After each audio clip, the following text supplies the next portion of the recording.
Thank you, sir. It was a great panel. I was struck by the fact that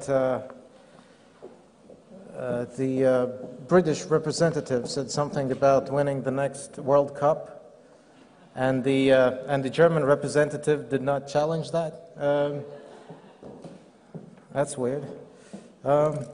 Anyways, hello, my name is Edijs Bošs. I'm a journalist and a lecturer.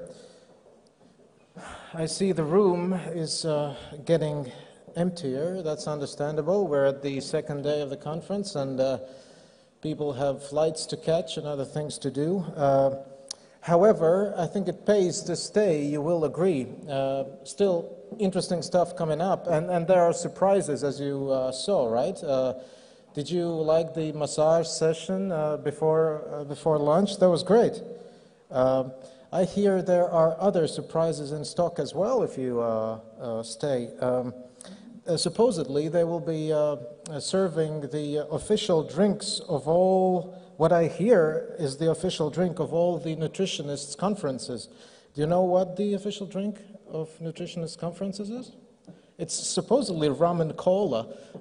You would think it's carrot juice, but it's rum and cola. I mean, you have to know your enemy, right? I don't know. Maybe it's just me who craves for that drink. Anyways, the dinner last night was great. I had a small talk with a professor there, and he said, well, hello, what's your name? And I said, it's Dr. Edijs Bošs. Hello, nice to meet you. And the professor says, well, son, you look awfully young to be a real doctor. You cannot possibly be a real doctor. I said, no. You know, I have a PhD in political science. He says, but that's precisely what I say, PhD in political science. You are not a real doctor, right?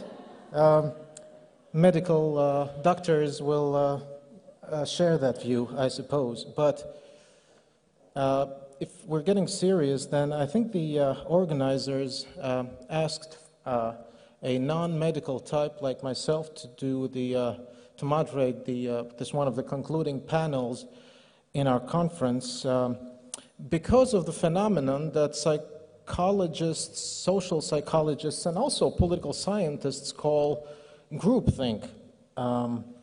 As you may know, groupthink occurs when like-minded people gather together, they share ideas, they come to conclusions about what they think is just self-evident. But at the same time, they are in danger of losing sight of the forest behind the trees.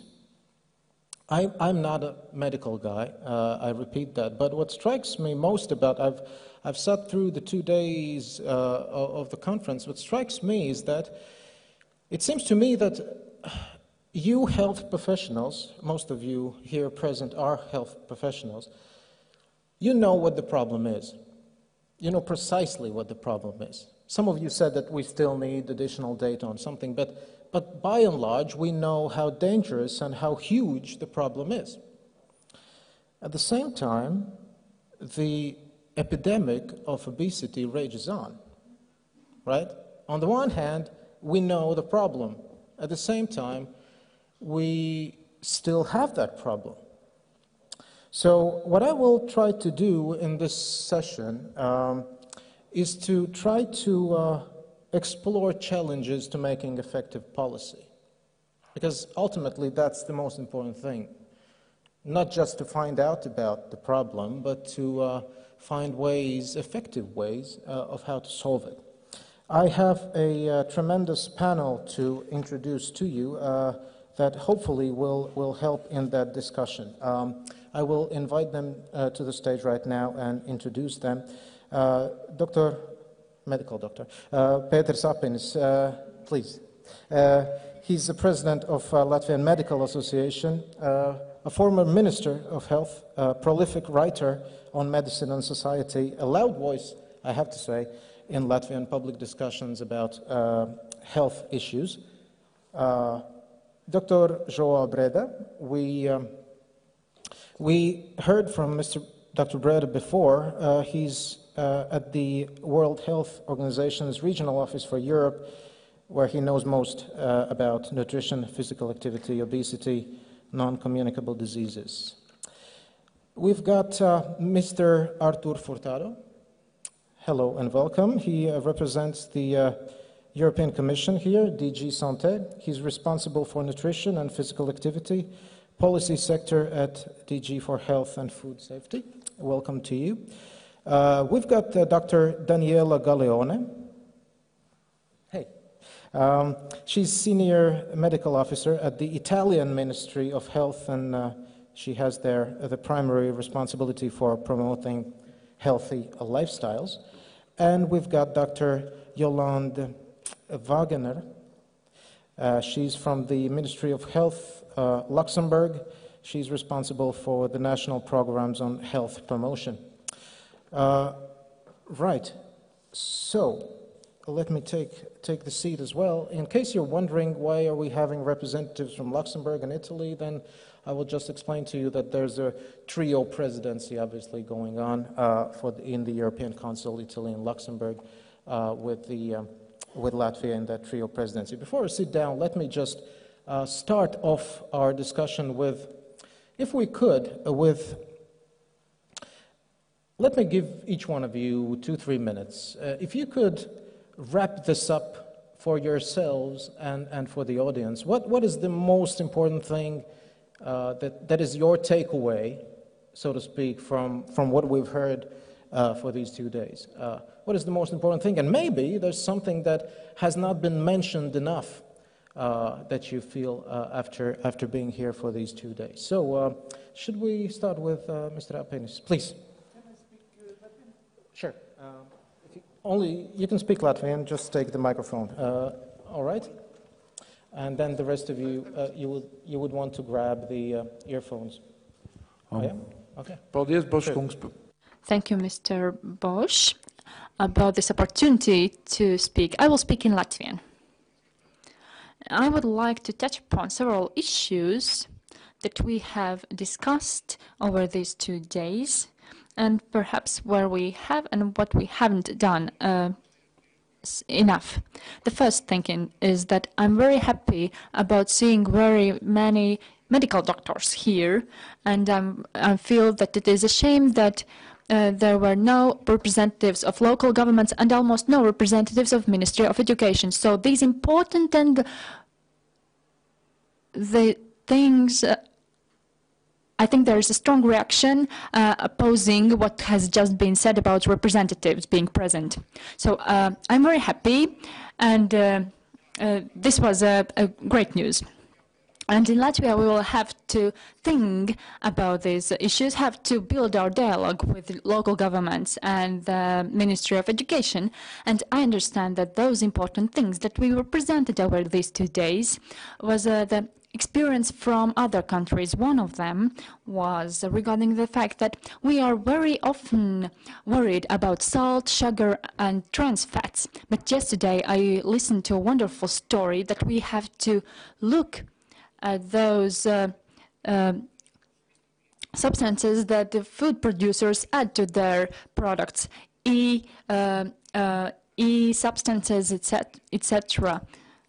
For example, when kids eat cereals with vitamin D and eat chocolate with a bar with vitamin D, etc. And there are still some issues that are wrong with those food. And I am very happy, and I'm going to write an article and submit it to the Ministry of Health regarding this. Another thing that I wanted to mention is that we look on our children who are obese or overweight at age of 7, and it means that the problem has been created in early years when they were 2 to 4 years old, and this problem has been created by our understanding, because we do not teach and we do not make our children move enough when they are kids. At the first time, when the kids scream for the first time, when they are born, the mommy and the daddy are very happy. But when they scream and shout when they are toddlers, when we are all worrying for him not to be running around and screaming all the time. When the baby crawls for the first time at the age of 9 months, everyone is happy. But after some years, when the kid starts running around in crazy pace and screaming, we are all shouting at him to slow down. And we are very hopeful that our Luxembourg colleagues in the next circle of presidency, when they will help this position, we hope that they will pay their attention to this age group before the preschool age. And the last thing I wanted to say is that we love building sport facilities, sports buildings, sports centers. We used to build them thinking it's very good for 10 or 12 graders playing basketball, for girls doing gymnastics at that age. But actually, we think very little about those children who are in the preschool age, because at that age, there is a huge physical potential. And actually, each kindergarten should have its own sports hall with sufficient equipment, with games and gaming elements that would allow children to do physical activities 2 to 4 times a day at kindergarten age. And when reaching 7 years of age, we should make Ministry of Education to ensure a 1 hour, I would even make it 2 times 1 hour a day physical activity. And at the age of 11, we should make these children to move at least 1 hour a day. And I think Edijs will agree with me that it would end up with us as adults doing physical activity several times a week. Next to me, there is a guru of health, João Breda, and I will think that this guru is the most wisest among us, and I think in this panel as well. And he is the guru of public health, so I give microphone to him.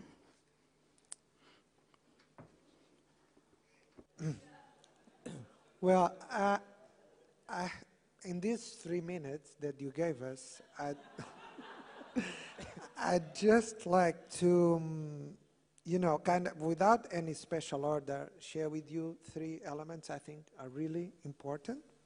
And one of them, I think, is the issue of policy coherence. In November, we just came from this very big global conference, which some of you were there, I guess, the ICN2, the International Conference on Nutrition. It had quite very interesting deliverables, the Rome Declaration on Nutrition, a framework for action. And one of the most important elements was, for sure, the issue of policy coherence. Do policies in different sectors actually work together in the same direction for the public good, for the promotion and protection of health? It was really great conference, 1 pope, 1 queen, several princesses, and lots, I don't remember the number. I'm being corrected by Germany. I think it was 2 princesses. Anyway, the thing was a lot of commitment, goodwill. 20 years after, we're talking about nutrition, again, very high on the agenda. But what we see in reality is actually different. We see agriculture policies pushing in one direction. We may see that the education and health, we are not always on the same page, and we need to work together to get this right. So food systems have to be, working for the public good. Urban planning also needs to, work in the same direction, and I don't think we are yet there. So is public health really, being a matter of discussion in terms of getting policies right across governments? And I think that's really important, and several of us have highlighted that as well. So it's one of the elements I would like to highlight. The second one is, I think we have to be very positive and optimistic. We've seen several examples on how things can work. And things work, as it was said before as well, essentially at the local level. So the good examples, multi-stakeholder actions, working across sectors, working with different groups in the population, involving civil society. I mean, you name it, we know, and particularly municipalities, for example, don't know how to do it. So I think it's an issue of identifying good practices, scaling them up, you know, adjusting for your local and national context. But in reality, we even see interventions that actually change BMI. They change the environment. They can have a positive effect. So we actually know how to do it, and I think it's a matter of, you know, scaling this up. And the final one, which I think it's a bit as a reaction to what you said, our moderator, in terms of highlighting the issue, you already have lots of data. With the data that we have, it's enough. We don't need to wait more to take action. I fully agree. I couldn't agree more. But at the same time, we have to realize that still we can get our systems, our surveillance and monitoring systems to be more effective, actually to help us look at the trends and to, you know, ensure us that we are really getting to the results that we want to achieve, and we are in the right directions. So systems can be highly sophisticated, they can be simple, they can be low cost, but they need really to be improved. So I do believe that we need, it's a commonplace to say we need more data just to avoid any action. We need to take action now, but we need still to improve our monitoring and surveillance systems. Thank you for this initial round. Mr. Furtado, please. Thank you. I think I will echo a little bit of the two previous comments. The first one by saying that we do seem to be living in a challenging situation. And if you are familiar, and I'm sure that you all are, with the language of the Commission, if we mention challenges, we actually mean problems. So there's really a problematic situation, and this problematic situation comes from the fact that we have the statistics and we have the evidence screaming at us, saying that we have a huge time bomb in our hands. We know that there is a clear link between lifestyles and chronic diseases, and between chronic diseases and the impact on health and the life quality of the citizens, and the costs, the economic costs to societies and to the health systems. We should also, I suppose, recognize that there is, to a certain degree, some failure in this community to have been able to pass this message effectively to the outside world, to the non-converted. We have several reasons to justify that, but we should also keep it in mind that it's still very much a part of our job to get over this fatigue and find good ways to communicate what for us is such an evidence, but it's still not being actioned upon. On the other hand, we do, in a way, sit on an enviable position. It's the flip side of what I've just said, because we do seem to agree that there's a lot of there that is positive. At least from a medical point of view, we know that this situation is mostly preventable, which is not the case in all the problems related to health. We know that these problems related to lifestyles are mostly preventable. And we have a fairly good idea of what needs to be done. It's not perfect, but we have a fairly good idea, and it should be, in a way, it should be enough for more action to be taking place. Here in Riga, we have found evidence and discussions and presentations on at least three of such areas. We have discussed and seen a lot of good examples of what can be done with early interventions, with addressing schools, with addressing kids. We have also seen good examples of how to perhaps change a little bit from a negative message that says don't do this to a positive message of having fun with physical activity, with enjoying tasty fruits and vegetables, and this is something that perhaps was badly needed in our communication efforts. And maybe I would just add again the fact that we are now quite aware of the potential of the new technologies, although they are not so much new, both in terms of making the information go from point A to point B, but also harnessing the social component of it that we all seem to agree that is so necessary.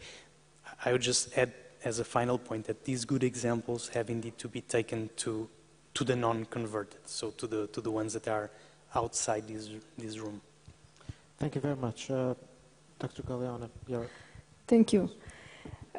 Regarding the takeaway from the conference, for me, a very important element was yesterday the attention on the health inequalities. Particularly if we are talking about health and well-being of young generation, children and adolescents. And I think it was very important to underline that we have not only talking about health inequalities, but strengthen our action to reduce these problems and to act, as a colleague said yesterday, with more pragmatic and more concrete actions. Another point, we know that tackling obesity and related non-communicable diseases requires long-term and multi-component strategies, but it is important that our strategies include not only intervention for the empowerment of individuals, but only actions toward a friendly and healthy environment, because individual responsibilities is very important, but it's important in the context of the living environment. To this scope, finding win-win solutions is essential in order to make healthy choices easier for citizens, but also to make policymakers more supportive to health promotion programs. And I repeat what has just said João, is very important to guarantee policy coherence in our health in all policies approaches. Thank you. Thank you very much. And Dr. Wagener, please. Thank you very much. First of all, I think that these 2 days have been so plenty of ideas and of fantastic sessions, so it's difficult to make something like a resume. However, I think that one of the most important things for me is even knowing this, that is the problem of the inequalities. That is a very realistic and a very dramatic situation in our countries, and I think that we have to think more about this, because if we do not care about this, we will widen the health gap that is existing in all our countries. And we heard it several times. Yes, we must try to make the easiest choice the best one. But this must be true for everyone. It cannot be true only for some people. It's not only a deliberate choice of the persons to have healthy lifestyles. It must get a possibility for everybody. And I think that this really must be a great preoccupation of all of us. 2.5% of the disadvantaged children are more obese than others. The financial recession touched far more the vulnerable people, and I think these are things that cannot be tolerated. So I think really that we have to think about really stopping this event, not only obesity alone, not only other risks, but really look at the socioeconomic situation in our countries. That was the first point. The second point, that was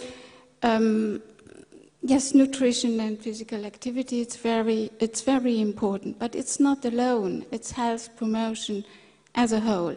It's this holistic approach. It's the holistic approach inside of the schools, but also inside of the children environment as such. And I can tell you that we will look to push forward a child health policy, an adolescent health policy, or even more than that, a child policy, an adolescent policy, because as you say, it's far more than health alone. We heard also, and I thought that this is very, very important, we thought collaboration is not enough. It must be coherency. And it might be that we, coming from the health sectors, we know some things, we are experts in some things, but there are other areas where we are very poor. We don't know very much about other sectors. We don't know how they are thinking, what their problems is, whether at a horizontal level, and even sometimes very less at a vertical level. We don't know the reality of what is going on in the schools or in the municipalities. And I think that there also we really have to learn a lot. And what I heard is that maybe that we have also to have a lot more trust on the local resources, on the local knowledge, on the local competencies. And coming to healthy food, I share very much this opinion that we cannot, and I don't think that is important. I think it's very, very important to think about the quality of food, of the intake. But this is not enough. Food is far more than that. Eating something that is not only to satisfy a physiological activity, a physiological need. Food is something very emotional. It's very sensitive. It's very... It's the eldest knowledge of human being. That's tradition. It's knowing everything of the elements. It's as a very inside of the societies. And so I think that we have to think it that way. And also in contact, in speaking with children. And some of the speakers said, we must not lose the focus of the child. We have to look the actions through the eyes of the child. And I think this is very true. So I think also, and maybe that we have to strengthen our efforts in this way. That's true, healthy lifestyles, nutrition and physical activity for children. I think that we must also think this together with them, because they are not only passive subjects, they are very active, they are very creative, and I think that we also can learn a lot from them. Well, thank you very much to all of you for these initial remarks. I think I will now be pressing on that issue that I designated at the very beginning. For the second round of your remarks, I would ask you to be perhaps more experts rather than officials. Most of you are officials, but you are also health professionals. I mean, explain to me, what are the 1, 2, 3 factors, the most important obstacles to arriving at that coherent policy that you mentioned? I mean, I can imagine from your remarks as well, a couple of these obstacles. You mentioned they're sort of compartmentalized, I think the term is, health professionals for themselves, education professionals for themselves, other professionals for themselves, whereas we have a complex problem where it all comes together. It's not that easy to do for bureaucratic structures, right, to come and work together. Maybe that's the biggest obstacle. When I discuss these things by drinking coffee with some of your colleagues, they say, outlaw the fast food industry, yeah? Maybe the biggest problem are the vested economic interests of food industry that cannot be overcome. Or maybe there are, lack of leadership, political understanding of the urgency and costs involved here. So there could be actually quite a lot of problems why we're still having the epidemic and have not been able to break the trend yet for our own knowledge. So this is a bit provocative. Some of you are officials that cannot perhaps be too explicit about this. That's why you'll be the last to speak. But on this. But if you could, I mean, maybe you can mention 1, 2, or 3 biggest obstacles to arriving at an effective, coherent policy. We'll start with the guru.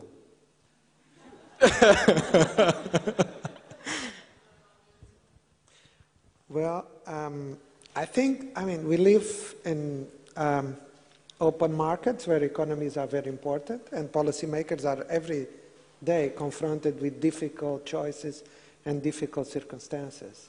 And I understand if I was an operator in the market and I work, agriculture, food industry, and I go and talk with the minister or policymaker and say, we're creating X or Y, hundreds of jobs, and if you if you take actions that are going to impact on, you know, my products that have sugar or fat or trans fat or whatever, I mean, I really understand that policymakers have, you know, difficulties in taking a decision, because it's commonplace to say, you know, my business is related with X, Y, thousands of jobs, and if you change this, and if you change this environment, if you create instability, if you create challenges, if you actually, where, you know, economic operators, we like stability and we would like to forecast our environments as much as we can. I can see how difficult it would be to take actions, for example, on using price policies. Because we know that, I mean, I've been in business school. I know that price always works. That's what I was told there. And I believe those economist gurus, because as before, today, price works. So if you model price, you're going to affect people's, you know, dietary intake, or you're going to affect the way, you know, people exercise more or less, they practice more or less physical activity. So clearly there are, you know, a series of elements that have to be part of the policy, they have to be part of the mix, and they're part of the solution. But they are very difficult, you know, they are very, very difficult to really be put forward, because they will impact with a lot of interests, a lot of stakeholders.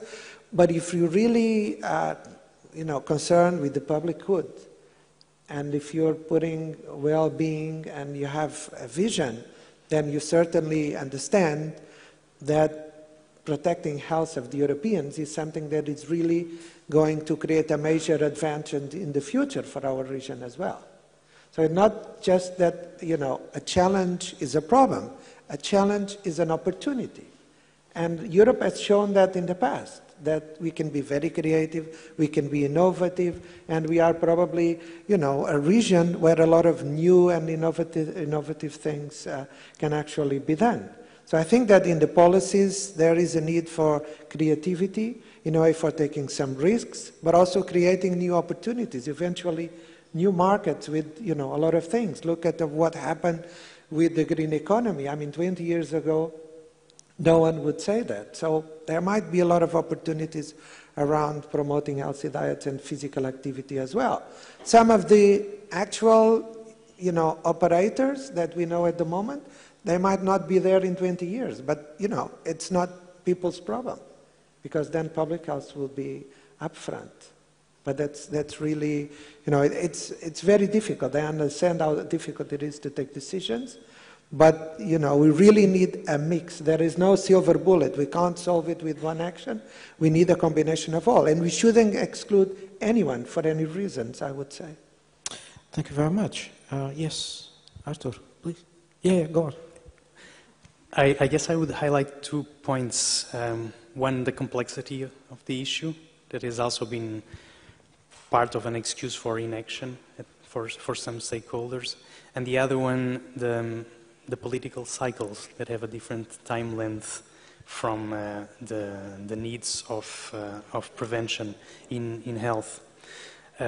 For the first part, on the complexity of the issue, it would be, I guess it would be nice if we could say that we are dealing with a problem that has, like in the old Hollywood westerns, where you could easily spot who the bad guy was, because the bad guy was always wearing the black hat, and the good guys were wearing the light-colored hats. It's not that simple when we're talking about food. It's much more complicated than talking about tobacco. But on the other hand, the fact that there is this underlying complexity, maybe it has also prevented us from taking more ambitious goals and acting more strongly. And it is perhaps the ultimate social activity, eating. When we shop for food, when we cook, when we share a meal, even if we are doing it alone, this is intrinsically a social activity. And I think this is a key point, because it's not really about, or not solely about, individual choice, because it's such a social activity to start with, and so many influences are acting upon the citizen and the consumer when taking that choice. And you are quite right, there are many vested interests, obviously from industry, because they want to sell their products, and that's perfectly legitimate. But then there are also other interests. Even the medical community in some respects continues to have a bias towards treatment and not so much towards prevention. And here perhaps I would make the link with the second point on the political cycles. It's probably not helpful that ministers and commissioners as well, I suppose, when they go to office, they stay there for a certain period of time, and the length and the time that is necessary for prevention activities to come to full fruition is not always compatible with this kind of limitation in mandates. But this is also part of the political democratic game. I'm not advocating. Democracy, right? Yeah. All right. Thank you. Biggest obstacle to arriving at a coherent policy? I think that all the complex problems needs complex solutions. And regarding the policies, for example, the health sector and the health professionals talk about health policies, I think, for 30 years. But the culture of health policies, I think, is still weak. We need to strengthen this culture. And we can try to obtain this result only talk with colleagues, with experts of other sectors. And try to find as I said, win-win solutions is very important because sometimes the language is different. And one sector has an objective, another sector has another objective. We have to try to have a similar solution for different problems. For example, if children eat well, this is a problem for health sector, children learn well. And this is the objective of the education sector. So with the same actions, we solve two different problems. Or, for example, we need to also, not only with the other political sector, but, for example, in the dialogue with the food industry, we need to engage more and more the food industry. But the food industry should consider to play an active role in health population, not as a challenge, but as an opportunity to respond to the consumers' increasing and emerging demand for healthy diet. So this is now for the more developed social classes, but the food industry can help to obtain this result for all the entire population and help us to reduce health inequalities. So I think to find a common language, a common solution for different topics is very important to obtain effective results. Dr. Wagener, please. Thank you. Well, I think that, yes, it's true, we have a lot of problems still, and we have a lot of problems to achieve coherency. But I think also that we advanced a lot. We are far more as we were 10 years ago. We have a lot of experiences through all the domains. On the other side, what I think is that coherency needs time. Participation needs time. This is nothing that can be installed and that is functioning with a red button that I have and then it's working. It's like diplomacy. It has very much to do also with democracy, and it has to do with understanding what is going on in other sectors. that is interdisciplinarity is something very difficult. That's not easy. And I think that it takes time. And sometimes the political plans, the political decisions, they don't think that partnerships, that collaborations and coherent collaborations need time. And just permit me, because I like knitting so much, and I think that your Baltic countries have the wonderful things to do. So I think maybe that as also the topic here are children and adolescents, we should not only speak about networking, because working is very tough and it's with very effort and very strength and very high discipline. So maybe that we could introduce a new word, knitting, because knitting is warm, and what our children and adolescents need, that is something warm. And I think also that working together with the partners, that's the same thing. It must be a pleasure to meet my colleagues from agriculture, even if the themes are sometimes difficult. And then I think also it must be colorful with all the ideas that people might have. At the horizontal level, in the traditions, in the knowledge, in the wisdoms, in the customs, and it must be creative.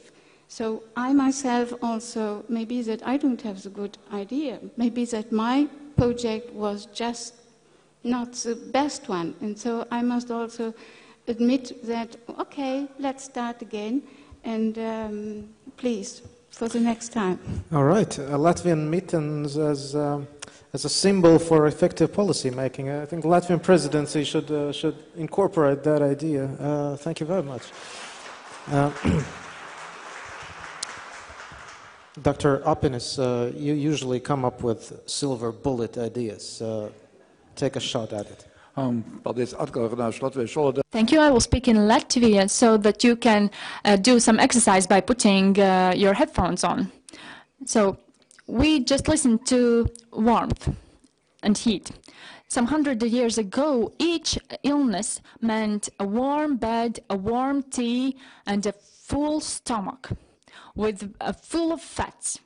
And in the 21st century, when we started with movement, when illness meant moving and eating less. Starting with this situation, we have arrived at the ultimate end and the ultimate opposite of it. When we listen that our children aged 4 or 5 are all inside the tablets or telephones. And last year in Latvian language, we made a research and study where we studied all sides about health.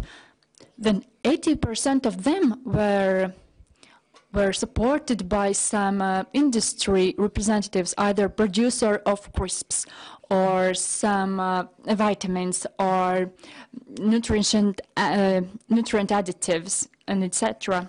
And at the same time, we hear that we would like to teach our children through games to understand healthy nutrition. Yesterday, we spoke about Nestle, who is the largest promoter of children games, and all kids, when seeing Nestle as a plus for some kind of game, they do not understand that it is actually an advertisement. So we are now in an era where we have more than 2,000 applications about health, and I do not know any person who could evaluate which is good and which is not good. And I think there's only one opportunity. How could we teach our people to distinguish good and right information? I understand that if we speak English, we go into Medline Plus, and there is a huge amount of information which we can use as healthy and safe information. I am always visiting WHO website because of its rich information. And in Latvia, we have some sites of Ministry of Health and other where we know that this is correct information and true from false assumptions. But we still have to recognize that some products that were considered healthy products 20 years ago are not considered to be healthy now. This is an interesting era and age, and in this era we meet new challenges every day. Producers of the producers of unhealthy products and lifestyle, they play against us, and I think that producers of tablets were not planning on showing unhealthy lifestyles for children when they spend up to 5 hours of screen time, like it is now in Latvia. As you may have noticed, I have a tendency to simplify things, but let me do that once more for these complex issues, and let me try and involve you for the last time as well. Let us imagine the members of the panel and every one of you who wants to chip in as well. You are a dictator for 1 hour, for one decision, right?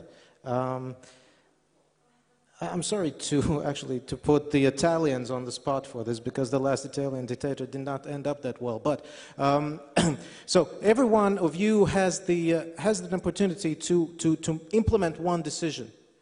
I spoke last night to Latvian Minister of Health. He will have his own opportunity to explain that, and I offered him the mantle of dictator to him as well, and he said, I would implement the Finnish school meal program in Latvia. That would be my, the task that I find the doable, most effective, the primary objective that I wanted to do. Obviously, the issue is complex, but if I had one decision, I'd do this. Free meals, school cooked from grade 1 to 12, pupils eating at school. So. But maybe that's something else. So you are a dictator. One decision. Someone wants to comment on that. Please feel free. We will do the dictator round for the panel, and then anyone has an opportunity as well. Sorry for simplifying this, but I think it can highlight something that we find the most important, maybe the most acute thing that needs to be done right here and now. Let me begin from that side now. You wanna? Yeah? Okay. I think it works. It should work. Is it on? Yes. Wait. That's a bad decision to ask me, because if I was really a dictator, I would search a food solution for the whole world, because it's true that we have big nutrition problems here in Europe, but there are other areas in the world, Africa and Asia, where the nutrition problem is another one. I find that's very logical, because it's more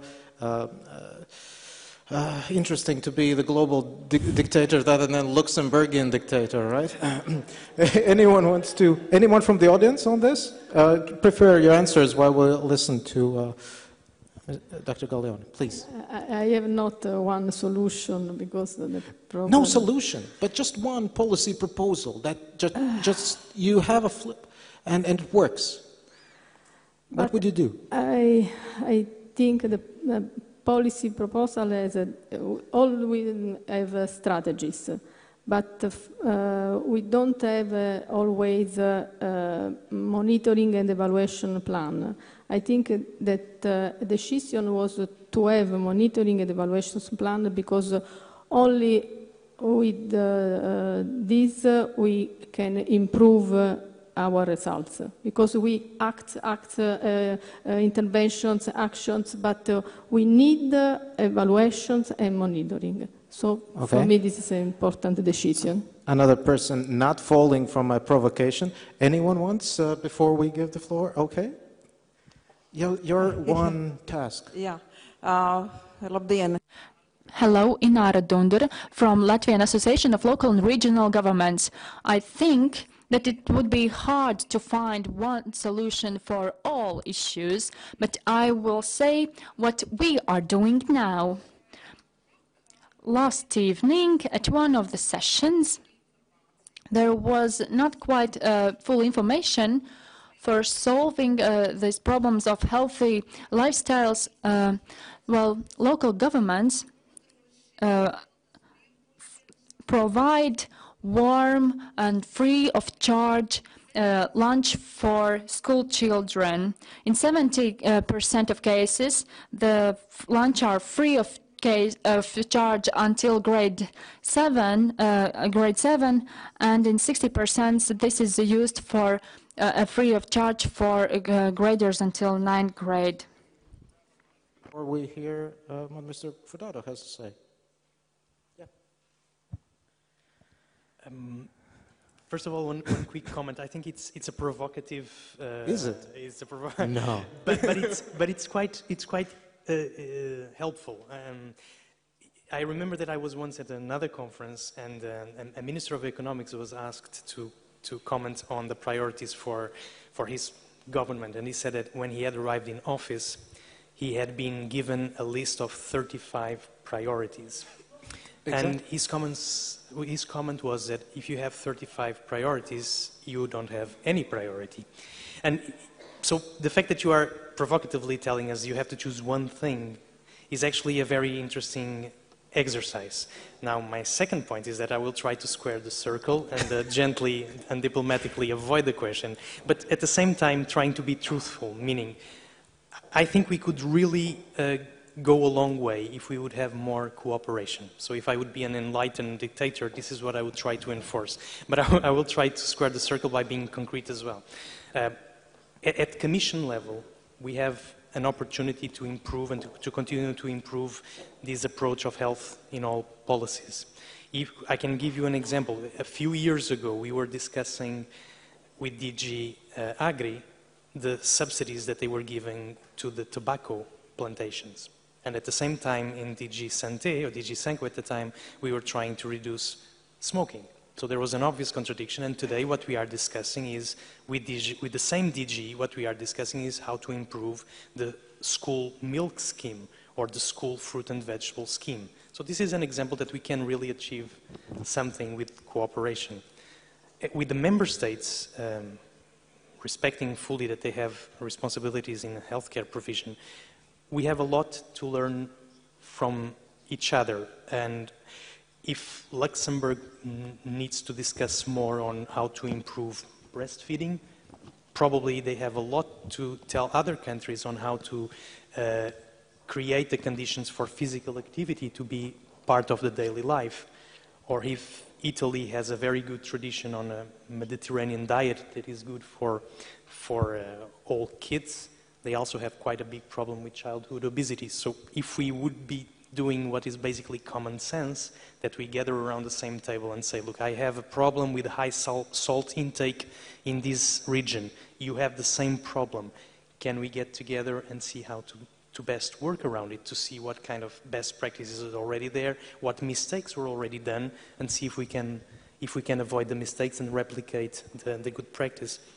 And maybe finally with stakeholders, if we can cooperate more with industry and work more on product improvement, on reformulation, on taking some of the nutrients out of the products and keep the convenience of the food processing, the products that are processed, maybe we can also go a long way in improving the problem.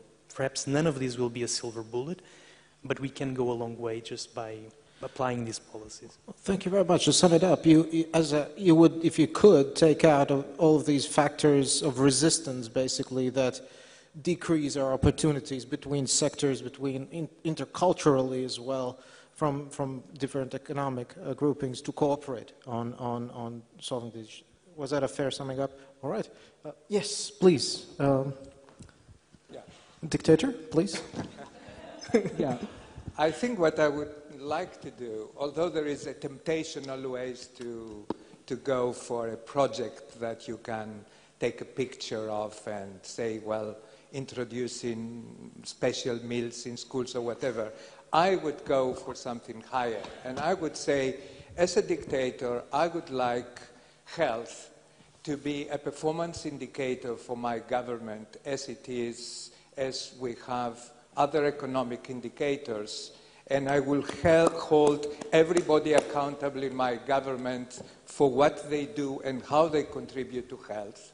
And if I wanted to set a big goal to be remembered for, it will be giving every child a healthy start in life.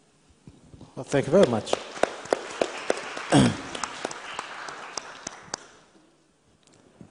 Well, I The think guru. Agis said Guru it all. dictator, please. No, I don't like dictators, but anyway, in any case, I think Agis really pointed to something that's really important, where health really has, you know, a high level of priority in all our governance systems. But I would like to bring it maybe a little bit down to schools, because the theme of the conference was really about schools and promoting healthy behaviors in schools. And if I had the power to do something, I would take, you know, concerted action, you know, with basically 5 elements, based on what the evidence tells us and based on what we understand as being effective. One of them is that we need to have statutory regulation for food in schools. Call it, you know, school food programs, called whatever you need or whatever you like. But I think that you really need governments at national and local level to dictate the rules. And the rules have to be very clear. So we need schools, all schools in Europe should have a statutory regulation for food, because then the provision of food is in principle adequate and you have really a level playing field. The second point is marketing out of schools. I cannot conceive a world where primary and, you know, children are exposed to marketing in schools. I think it's really unacceptable, and if I was a dictator, I would really ensure to do that. Marketing is okay, it's not okay in schools. And I think it's part of any meaningful strategy. And I think it's something that we all as parents or health professionals, even business people would agree. And I think that's very important. The other one is also very simple. Physical education has been shown as critically important, so we cannot go the other way around. So I would install at least a mandatory number of hours per week based on science, which I think it's at least 3 hours a week, but it should be more. Ideally, 1 hour per day would be the minimum, I would say. Making sure that children can walk or cycle to school. That would be my fourth priority as a dictator. And actually making sure that all children, particularly primary school children, have access to distribution of fruits and vegetables in schools, because this has proven to be very successful in most EU countries. And we are probably running the risk of seeing this program scrapped in the EU, and I think it's really a terrible mistake. It's been shown to be even a good initiative to reduce health inequalities. It's promoting, you know, healthy behaviors even in the families. So I think that if I could choose 5 elements of a school, you know, healthy lifestyles promotion project, I would make sure I would include these 5 elements. Thank you. Thank you very much. Anyone else wants to chip in? Yes, please. If I would be a dictator, I'd love to be for an hour, I would have a next conference, high-level conference on healthy lifestyles, on eating and physical activity for children and young people at schools, with active involvement from the education sector. You know, we're now all thinking about strategies for the education sector, but let us involve students, teachers, parents in thinking of ways to do this. So the next high-level conference, yes, but with the education sector, please, in the organizing, in the concept, and also here at the podium. Thank you. Thank you. Thank you very much. We're out of time, so no more questions from the audience. But Dictator Apinis. I would like to tell you a story about a dictator. 45 years ago, the dictator of Argentina, Perón, distributed among children football balls, $1 a piece they cost, and he said that Argentina is going to be football power and the children can make their own goals by placing two bags on the end of the field. And this was a country where Maradona was born in the end, and Argentina indeed became a football power. So we should spend money on children health, and one of the arenas where we have 10,000 spectators it costs 15 million, and they only house 2 times 11 athletes and 2 goalkeepers and 2 referees. One sports hall next to a nursery school costs around 100,000 euro, and it can also hold 15 children, but the cost is 30 times less. And I would like to wish Latvia that we could have a sports school next to every primary school and next to every nursery school, and that small children would be trained to do physical exercises on a daily basis. Then we will not have the problems that we have today. The last words to Mr. Furtado there. He had, I think you have the data that will show us once again the cost and the enormity of the problem. Could you just sketch it out? How much does it cost? I think it's for the European Union as a general, right? Per year, the problem of overweight and obesity. How much does it cost us? The estimates that we have place the cost at 700 billion per year.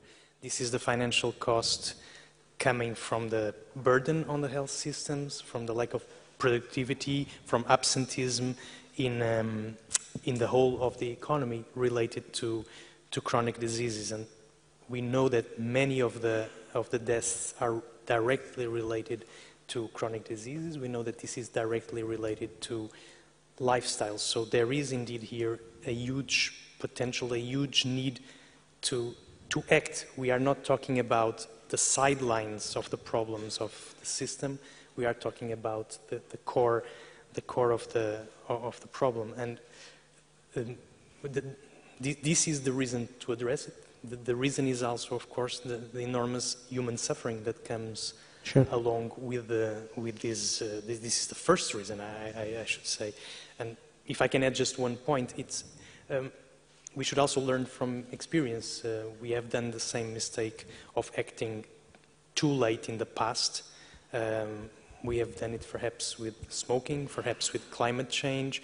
We don't need to keep revisiting and doing the same mistake twice, 3 times, 4 times, just to make sure that we are making a mistake. So perhaps we could indeed try to act as soon as possible in this area. You wanted to add really quickly something? Yep. Just to head up on what Artur said, I mean, the most conservative estimates, talk about something like 2% of GDP, while others actually, consider that should be closer to 8%. So somewhere between 2 to 8% of GDP is probably how much you're spending, depending, of course, on your levels of overweight and obesity. And we actually made some relatively initial calculations with a tool that we actually developed within the Directorate-General Office for Europe, looking at direct costs. And a country like the Netherlands or Portugal, for example, you would spend basically on direct costs something between 700 to 900 million euros a year. So it's a lot of money, and it's like the analogy with the hospitals. It really is enough to cover the budget of, the major hospitals, for example, in Portugal. Sure. Sorry, yeah. Very quickly, just because it goes in line with what was said before. And on top of these, we have the huge problem of the inequalities that are behind it. In some respects, this is a self-replicating, it's a vicious circle. It goes from one generation to the other. We have heard that children that are faced with these problems from an early age. They don't only have the early onset of chronic diseases, but it's also the fact that they have more problems learning at school, they are more victims of bullying. So all of these creates a problem for the next generation, but also the elderly are also sometimes victims of malnutrition, people that are in hospitals, or girls and boys that have different levels of physical activity, and of course social economic groups. If perhaps we could have one action that would help to benefit everyone, it would be to make everybody rich, because it seems to be the best vaccine against the consequences of these nutritional and physical activity problems. But I don't think even an enlightened dictatorship could make everybody rich. All right, I'm saddened to say that we have to stop here because we're out of time. We need to end this, but irrespective, notwithstanding even the moral side of the issue, aggregate economic costs of like $700–800 billion euros a year. I mean, the Greek bailout seems like, you know, peanuts compared to all of this. So an immense problem. Obviously, no one here needs to be convinced of that anymore. I will just say that obviously it seems to me a shared responsibility of you, most of you health professionals and policy makers as well, to come up, and media representatives like myself as well perhaps, to come up more and more with implementable policy initiatives. In the end, we will all be judged not by what the extent of our knowledge is or what our motivations were, but what results we achieve with that knowledge and with those initiatives. So this is it for us. I will let our panel go now, but I will not do that unless you give a big round of applause to them. All right. Thank you very much. And Egida Puola, as the hostess, will take over now for the last concluding segment. Thank you.